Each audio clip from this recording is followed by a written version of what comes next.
तो चलिए दोस्तों, आज क्लास नाइन्थ मेंसुरेशन के अंदर चूंकि हमने हेरोन्स फार्मूला पढ़ लिया है। हेरोन्स फार्मूला पढ़ लिया है और इसके बेस पे जो एक्सरसाइज थे हेरोन्स फार्मूला के बेस पे एक्सरसाइज 12.1 एनसीईआरटी के हमने सॉल्व कर लिए हैं।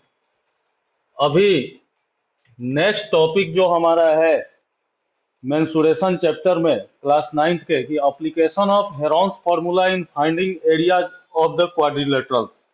मतलब अब हमें क्वाड्रिलेटरल मिला हुआ है और उसका एरिया निकालना है हेरोन्स फार्मूला का यूज करके। उसको कैसे निकालेंगे?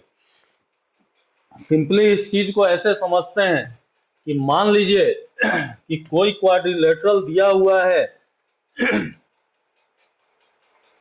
एक क्वाड्रिलेटरल है ए बी सी डी और इस क्वाड्रिलेटरल का हमें एरिया निकालना है हेरोन्स फार्मूला का यूज करके। तो इन ईच कंडीशन हमें इसका एक डायगोनल मालूम होना चाहिए। जब एक डायगोनल मालूम हो जाएगा तो ये दो ट्रायंगल में डिवाइड हो जाएगा और दोनों ट्रायंगल का एरिया निकाल देंगे और उसको ऐड कर देंगे तो इस क्वाड्रिलेटरल का एरिया निकल जाएगा। क्योंकि हेरोन्स फार्मूला हम जानते हैं कि बाई हेरोन्स फार्मूला क्या होता है? S is equal to a plus b plus c by two. Heron's formula के मुताबिक हम जानते हैं कि S जिसको semi perimeter of a triangle बोलते हैं, semi perimeter of triangle a plus b plus c by two, मतलब sum of all its three sides divided by two. And then जब एरिया निकालना होगा ट्रायंगल का area, over root S into s minus a into s minus b into s minus c. अब इस formula का use हम किसी quadrilateral का एरिया निकालेंगे तो कैसे करेंगे? तो सिंपली यह है कि किसी भी क्वाड्रिलेटरल का एरिया निकालने के लिए हमें इसके फोर साइड्स की लंबाई मालूम होनी चाहिए, length of its four side. Then हमें डायगोनल मालूम होना चाहिए। अब इसको निकालेंगे कैसे? तो इसके लिए बेसिक चीजों की भी जानकारी हमें होनी चाहिए। तो अभी जैसे मैं एक क्वेश्चन लेता हूं, एग्जाम्पल एक लेता हूं कि मान लिया जाए कि हमारे पास एक क्वाड्रिलेटरल है।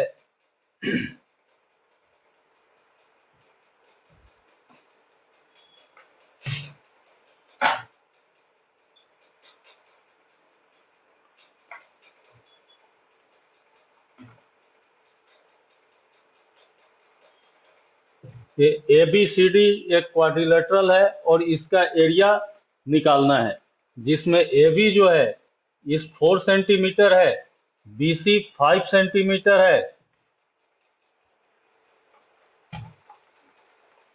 ए बी को हम 3 सेंटीमीटर मान लेते हैं, बी सी को 4 सेंटीमीटर मान लेते हैं,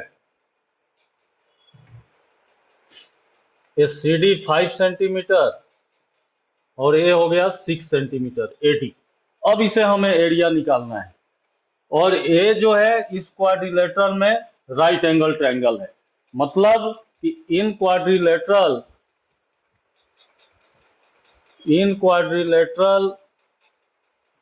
ए B C D,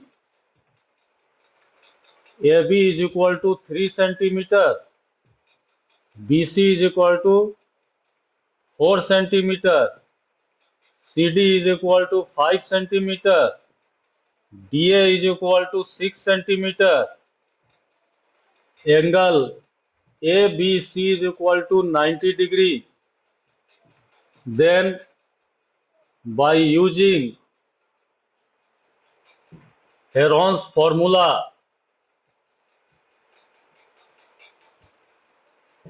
find the area of quadrilateral।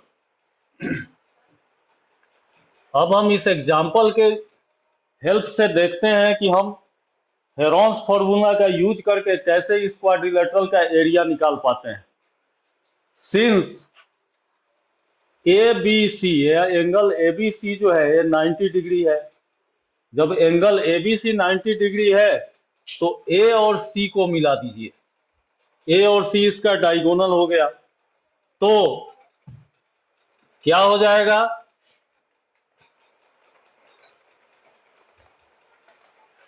In triangle A B सी, ये एक ट्रायंगल बना, ट्रायंगल ए बी सी। तो ट्रायंगल ए बी सी में angle A B C, angle A B C is equal to 90 degree, then A B is equal to 3 centimetre and B C is equal to 4 centimetre. एक दिया हुआ है, angle A B C 90 degree दिया हुआ है, A B is equal to 3 centimetre दिया हुआ है, B C is equal to 4 centimetre दिया हुआ है। तो देयरफॉर बाय पाइथागोरस थ्योरम, जो आपने ऑलरेडी पढ़ रखा है, पाइथागोरस थ्योरम से क्या हो जाएगा, AC इज इक्वल टू, ये जो डायगोनल AC है, इस AC का वैल्यू आप निकाल दो, तो AC is equal to over root a b square plus b c square, Pythagoras theorem से। Hypotenuse is equal to over root perpendicular का स्क्वायर प्लस बेस का square. This is equal to क्या हो गया, 3 का स्क्वायर प्लस BC हो गया 4 का स्क्वायर। तो this is equal to over root 9 plus 16 over root 25 is equal to 5 centimetre. तो AC जो है, AC आ गया 5 सेंटीमीटर। जो AC हमने निकाल लिया ये 5 सेंटीमीटर हो गया। कैसे निकाला हमने, क्योंकि इस ट्रायंगल ABC में एंगल B 90 डिग्री है, AB 3 सेंटीमीटर है, BC 4 सेंटीमीटर है, then AC is hypotenuse and by Pythagoras theorem आपने AC का वैल्यू 5 सेंटीमीटर निकाल लिया। जब AC का वैल्यू 5 सेंटीमीटर आ गया, then area of triangle ABC, पहले आप एरिया ऑफ ट्रायंगल ABC निकाल लीजिए। एरिया ऑफ ट्रायंगल ABC, चूंकि triangle ABC is a right angle triangle, ABC एक राइट एंगल ट्रायंगल है, तो राइट एंगल ट्रायंगल का एरिया कैसे निकालेंगे, 1/2 into base into height. 1/2 into base क्या है, BC 4 सेंटीमीटर and height 3 centimetre, 6 centimetre square. Triangle ABC का हमने एरिया निकाल लिया। अब हमें एरिया निकालना है ट्रायंगल ACD का। तो ट्रायंगल ABC का एरिया हमने क्या निकाल लिया, इसका एरिया 6 सेंटीमीटर हो गया इन ट्रायंगल ACD। अब ट्रायंगल ACD में हम हेरोन्स फॉर्मूला का यूज करेंगे। ट्रायंगल ACD में हेरोन्स फॉर्मूला का यूज करने के लिए क्या करेंगे कि सबसे पहले S निकालेंगे। S is equal to sum of its all the 3 sides divided by 2 means 5 plus 5 plus 6/2, 5 plus 5 plus 6/2, this means 16/2 is equal to 8 centimetre. मतलब इसका सेमी पेरीमीटर 8 सेंटीमीटर हो गया। तो area of triangle ACD, triangle ACD का हमें area निकालना है, तो हेरोन्स फॉर्मूला से हम कैसे निकालेंगे, over root S into S minus A into S minus B into S minus C। तो ओवर रूट S क्या हो जाएगा, 8 minus A means 8 minus 5, 3 into S minus B means 8 minus 5, 3 और into 8 minus 6 means 2। This is equal to क्या हो जाएगा, इसको ऊपर ले लेते हैं।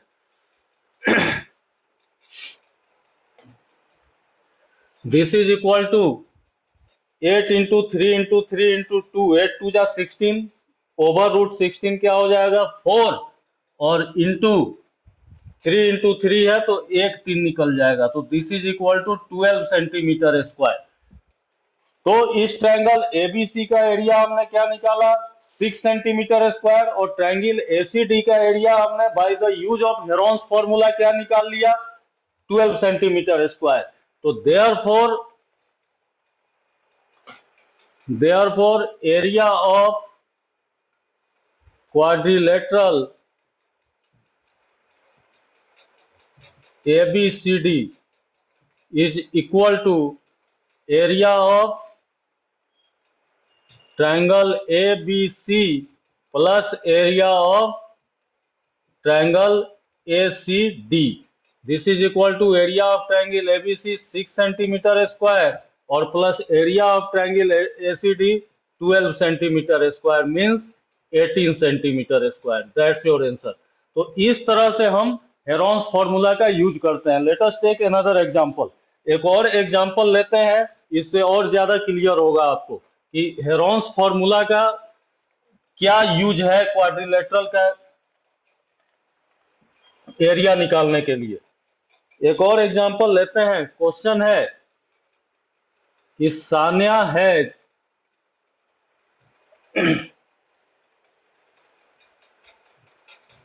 a piece of land which is in shape of rhombus। मतलब सानिया के पास एक जमीन का टुकड़ा है जो कि रोम्बस के शेप में है। She wants her one daughter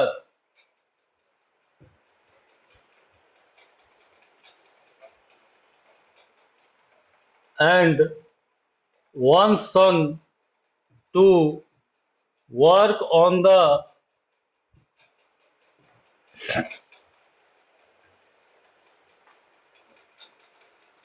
land and produce different crops।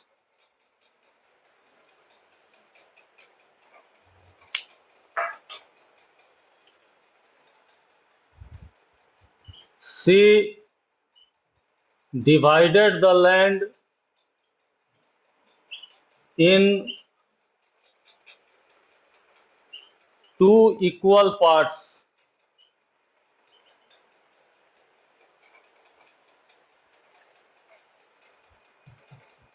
If the perimeter of the land 400 meter and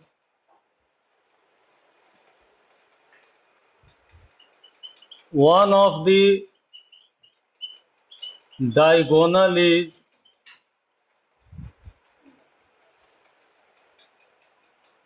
160 meter, then how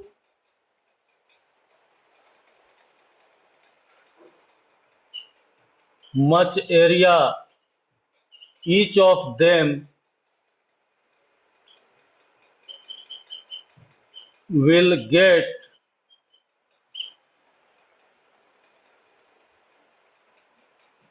for their crops। ये क्वेश्चन है। क्वेश्चन क्या है, एक बार क्वेश्चन देखते हैं। क्वेश्चन है कि Saniya has a piece of land which is in shape of rhombus. Saniya के पास एक जमीन का टुकड़ा है जो कि रोम्बस के शेप में है। She wants her one daughter and one son to work on the land. मतलब सानिया चाहती है कि उसकी एक बेटी और एक बेटा उस जमीन पे काम करे एंड प्रोड्यूस डिफरेंट क्रॉप्स, और दो अलग अलग तरह के फसलों का उत्पादन करे, दो अलग अलग तरह के फसल बोए। She divided the land in 2 equal parts. फिर उसने क्या किया कि जमीन को 2 इक्वल पार्ट्स में डिवाइड कर दिया। And if the perimeter of the land is 400 metre, और अगर लैंड का पेरीमीटर 400 मीटर है and one of the diagonal is 160 metre, और इसका एक डायगोनल 160 मीटर का है, then how much area each of them will get for their crops. तो कितना एरिया उनमें से दोनों में से प्रत्येक को कितना एरिया मिलेगा अपनी फसल उगाने के लिए। तो सबसे पहले क्वेश्चन का फर्स्ट पार्ट देखिए कि Saniya has a piece of land which is in shape of rhombus. मतलब सानिया के पास एक जमीन का टुकड़ा है जो कि रोम्बस के शेप में है, एक रोम्बस बनाते हैं।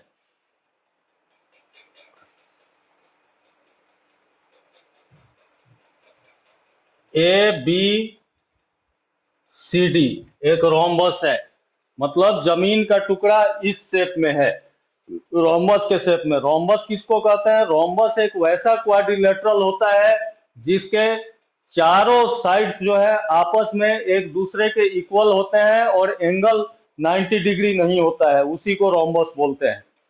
चारों साइड्स इक्वल होते हैं तो ये रोम्बस के शेप में है जमीन का टुकड़ा, और इस जमीन के टुकड़े का पेरीमीटर जो है 400 मीटर है।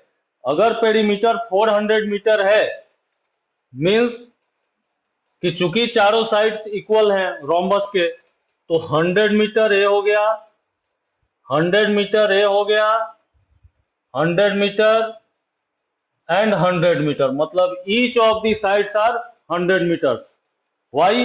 Because it is a rhombus and its perimeter is 400 metre. एक रोम्बस है और इसका पेरीमीटर 400 मीटर है, तो इसलिए प्रत्येक साइड जो है इसका 100 मीटर का हो गया। अभी सानिया ने क्या किया कि इसको बराबर बराबर भागों में डिवाइड कर दिया, मतलब 2 इक्वल पार्ट्स में इस लैंड को डिवाइड कर दिया है, और जो डायगोनल है इसका उसने जब डिवाइड किया तो ये डायगोनल जो है वो 160 मीटर का हो गया। तब क्वेश्चन ये है कि दोनों में से मतलब उसके सानिया के बेटा बेटी को, सन एंड डॉटर को कितना पार्ट मिलेगा, कितना एरिया मिलेगा। अभी आप देखो, इसको आसानी से आप हेरोन्स फॉर्मूला का यूज करके सॉल्व कर सकते हो। ये दोनों ट्रायंगल का एरिया बराबर हो गया, triangle ABC and triangle ADC का एरिया बराबर हो गया। चूंकि एक बार और समझ लीजिए, चूंकि ये रोम्बस है तो रोम्बस का पेरीमीटर 400 मीटर है। चूंकि रोम्बस के चारों साइड्स इक्वल होता है तो ईच साइड्स 100 मीटर के हो गए। जिस डायगोनल से इस रोम्बिक शेप के लैंड को डिवाइड किया गया है उस डायगोनल की लंबाई, उसका लेंथ जो है 160 मीटर हो गया। तो इसमें हेरोन्स फॉर्मूला का जब हम यूज कर देंगे तो इक्वल एरिया निकल जाएगा। हेरोन्स फॉर्मूला क्या था? हेरोन्स फॉर्मूला था कि सबसे पहले हम एस निकालेंगे। एस निकालने के लिए क्या हो जाएगा? 100 प्लस 160 डिवाइडेड बाई 2।